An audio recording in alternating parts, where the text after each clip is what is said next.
احتیاطی تدابیر اختیار کرنے کا ہمارا مذہب ہمیں تعلیم دیتا ہے، ہمیں تلقین کرتا ہے۔ ہمیں جو آج محکمہ صحت کے کارپرداز، ذمہ داران اور آیان سلطنت بتا رہے ہیں، ہمارے دین نے ہمیں صدیوں قبل یہ بتایا ہے۔ ہم دن میں 5 مرتبہ وضو کرتے ہیں اور بار بار اپنی صفائی کا لحاظ اور خیال رکھتے ہیں۔ ہمیں ہر طرح کی نجاست سے پاک رہنے کا اور صاف رہنے کا حکم دیا گیا ہے۔ تو اس لیے دریں حالات جو محکمہ صحت کی احتیاطی تدابیر ہیں جو بتائی گئی ہیں، ان پر عمل پیرا ہو کر کے اور پورے حزم و احتیاط کے ساتھ اپنا خیال رکھتے ہوئے، اپنے اطراف میں بستے ہوئے لوگوں کا خیال رکھتے ہوئے ہم اپنی زندگی کے شب و روز بسر کریں اور بلا ضرورت اختلاط نہ ہو، جہاں ضروری ہو وہ ایک امر آخر ہے۔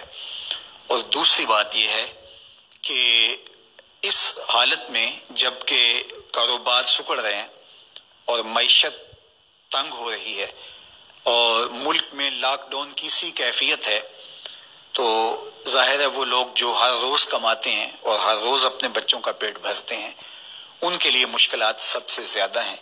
ایک تو بیماری کا خوف اور دوسرا اپنے بچوں کے بھوکے رہنے کا خدشہ۔ تو میں اور آپ اپنے اطراف میں غور و فکر کریں، دیکھیں جو میرا حلقہ اثر ہے، میری جو استطاعت ہے، استطاعت بھی اپنی دیکھوں اور اپنا حلقہ اثر بھی دیکھوں، اور جہاں تک میں اپنے دائرے میں رہ کے کر سکتا ہوں، جہاں تک آپ کر سکیں، انسانیت کی خدمت کیجئے اور لوگوں کی ڈھارس بندھائیے، لوگوں کو حوصلہ دیجئے، اللہ کی طرف رجوع کیجئے۔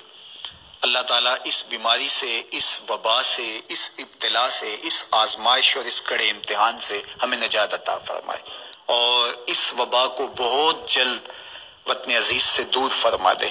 سسکتی انسانیت کی اللہ مدد فرمائے، اور اس وقت جو دکھے ہوئے حالات ہیں، اللہ تعالیٰ اپنے کرم سے سکون اور طمانینت پیدا فرمائے اور خیر کی راہوں کا ہمیں مسافر رکھے۔ کثرت کے ساتھ استغفار کیجئے۔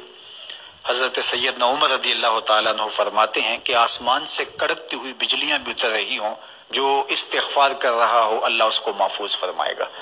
حضرت امام شافعی فرماتے ہیں کہ وبا کے لیے میں نے تسبیح سے بہتر کوئی وظیفہ نہیں دیکھا۔ تو اللہ کی تسبیح بولیے، استغفار پڑھیے، اور مختلف معصورہ دعائیں جو مختلف احادیث میں آپ تک مختلف ذرائع سے پہنچ رہی ہیں، تو ان کو آپ ورد زبان کیجئے۔ کرونا ایک دردناک مرض ہے اس وقت جو وبائی شکل اختیار کر گیا ہے، تو جتنا تذکرہ ہم بیٹھ کے اس کا کرتے ہیں تو اتنا ہی تسبیح و تحلیل، ذکر، اذکار اور معصورہ دعاؤں میں صرف کریں، قرآن مجید کی تلاوت کریں۔ وقت مل گیا، فرصت ہوئی تو قضا نمازیں اگر ہمارے ذمہ ہیں تو اس موقع پہ ہمیں قضا نمازیں ادا کر کے اللہ کا قرض ادا کرنے کی کوشش بھی کرنی چاہیے۔